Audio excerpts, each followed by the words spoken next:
Normally reservation पर जो बातचीत की जाती है उसको बार बार आर्थिक नजरिए से देखा जाता है, इकोनॉमिक लेंस से देखने की कोशिश की जाती है, जबकि सच्चाई क्या है? सच्चाई यह है कि आरक्षण का सवाल आर्थिक बराबरी का सवाल नहीं है। ड्रॉप आउट रेट 40% ज्यादा है अपर कास्ट की तुलना में। जिसका क्या मतलब है? जिसका मतलब है कि अधिकांश विद्यार्थी या तो स्कूल पहुंच नहीं पाते हैं इन वर्गों से, और अगर पहुंच पाते हैं तो उनमें से स्कूल छोड़ देने वाले लोगों का प्रतिशत अपर कास्ट की तुलना में 40% ज्यादा है।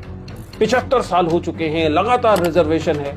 इस साल का गवर्नमेंट ऑफ इंडिया का डीओपीटी का 2023 का डीओपीटी का डाटा है जो बताता है कि बावजूद 75 साल हो जाने के एससी एसटी कैटेगरी में आईएएस जो हैं उनकी जो कुल प्रतिशत है वो 8% है। होना कितना चाहिए था? केवल रिजर्वेशन मानकर चले तब भी हमें देखना चाहिए कि वो 22.5% होना चाहिए, लेकिन केवल 8% आईएएस आपको एससी एसटी कैटेगरी से दिखाई देते हैं। चूंकि किसी व्यक्ति ने कम प्रतिशत पर प्रवेश लिया था, उस डॉक्टर से भला कौन इलाज कराएगा? क्योंकि कहने का अर्थ यह है कि तमाम ट्रेनिंग के बावजूद, तमाम शिक्षा के बावजूद ये इंजीनियर्स, ये डॉक्टर्स अयोग्य होते हैं। कि मेरिटोक्रेसी का यूटोपिया एक डरावना यूटोपिया है, एक इम्प्रैक्टिकल चीज है। उसके नाम पर आप लगातार वंचित लोगों को दोषी ठहराना बंद कीजिए। अगर आप ऐसा करेंगे तो आप पाएंगे कि आप अपने लिए भी कुछ बेहतर कर रहे हैं। नमस्ते दोस्तों, प्लीज सिट डाउन में आपका स्वागत है। आज जिस मुद्दे पर हम बात करने वाले हैं उसके बारे में विडंबना यह है कि अधिकांश लोगों ने उसके बारे में पहले से ही राय बना रखी है। उस पर बहस पहले भी होती रही है, लेकिन जिसकी राय जो है अनफॉर्चुनेटली वो बदलती नहीं।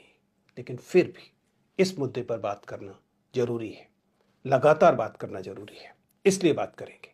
सवाल आज हम ये उठाने वाले हैं कि क्या वास्तव में जाति आधारित आरक्षण को खत्म कर देना चाहिए?